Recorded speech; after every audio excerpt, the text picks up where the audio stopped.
ആറ്റുകാൽ പൊങ്കാലയ്ക്ക് ശേഷമുള്ള മാലിന്യ വിവാദത്തിൽ മേയർക്ക് മറുപടിയുമായി മന്ത്രി വി ശിവൻകുട്ടി രംഗത്ത്. കോർപ്പറേഷന് മുകളിലാണ് സർക്കാരെന്നും ഇടപെടേണ്ട കാര്യങ്ങളിൽ ഇടപെടുമെന്നും ശിവൻകുട്ടി പറഞ്ഞു. മന്ത്രി സ്വന്തം വകുപ്പ് നോക്കിയാൽ മതിയെന്ന് വി രാജേഷ് പറഞ്ഞിരുന്നു. ഇതിനുള്ള മറുപടിയാണ് മന്ത്രി നൽകിയത്. പൊങ്കാല കഴിഞ്ഞ് ദിവസങ്ങൾ പിന്നിട്ടിട്ടും ശുചീകരണവുമായി ബന്ധപ്പെട്ട് CPM-BJP വാക്കുതർക്കം രൂക്ഷമാകുകയാണ്. ആറ്റുകാൽ പൊങ്കാലയ്ക്ക് ശേഷം പല സ്ഥലങ്ങളിലും മാലിന്യം കുന്നുകൂടി കിടക്കുന്നുണ്ടെന്നും എന്താണ് സംഭവിച്ചത് എന്നതിൽ അന്വേഷണത്തിന് നിർദ്ദേശം നൽകിയെന്നും ശിവൻകുട്ടി പ്രതികരിച്ചിരുന്നു. ചിലയാളുകൾ ഫോണിൽ വിളിച്ച് പരാതി പറഞ്ഞു. മാധ്യമങ്ങളിൽ വാർത്ത കണ്ടു. സർക്കാരിന് എല്ലാ ജോലിയും ചെയ്യാൻ ഉത്തരവാദിത്തമുണ്ട്. അക്കാര്യത്തിൽ തർക്കത്തിന് വരേണ്ട. ഏതെല്ലാം കാര്യങ്ങളിൽ ഇടപെടണമെന്ന് സർക്കാരിന് ബോധ്യമുണ്ട്.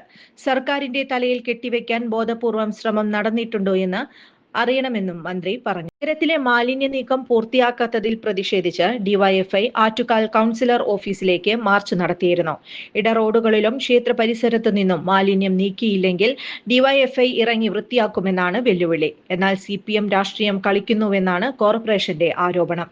ജോൺസൺ ഒപ്റ്റിക്കൽസിൽ തിങ്കൾ, ബുധൻ, വെള്ളി ദിവസങ്ങളിൽ രാവിലെ 10 മുതൽ ഉച്ചയ്ക്ക് 1 മണിവരെ കണ്ണു ഡോക്ടറുടെ സേവനം ലഭ്യമാണ്. എല്ലാ ബ്രാൻഡഡ് ഫ്രെയിമുകളും ഇവിടെ ലഭ്യമാണ്. ഡ്രൈവിംഗ് ലൈസൻസിനുള്ള സർട്ടിഫിക്കറ്റുകൾ കൂടാതെ ഡോക്ടർമാർ നിർദ്ദേശിക്കുന്ന എല്ലാ തരം കണ്ണടകളും ജോൺസൺ ഒപ്റ്റിക്കൽസിൽ നിന്നും ലഭിക്കുന്നു. ജോൺസൺ കണ്ണട വ്യാപാരം, ഡിവൈൻ ആശുപത്രിക്ക് എതിർവശം, വടക്കാഞ്ചേരി. കൂടുതൽ വാർത്തകൾക്ക് ഞങ്ങളുടെ ചാനൽ സബ്സ്ക്രൈബ് ചെയ്യുക. ഫേസ്ബുക്ക് ഫോളോ അപ്പ് ചെയ്യുക. വാർത്തകൾ വേഗത്തിലറിയാൻ Anytime News.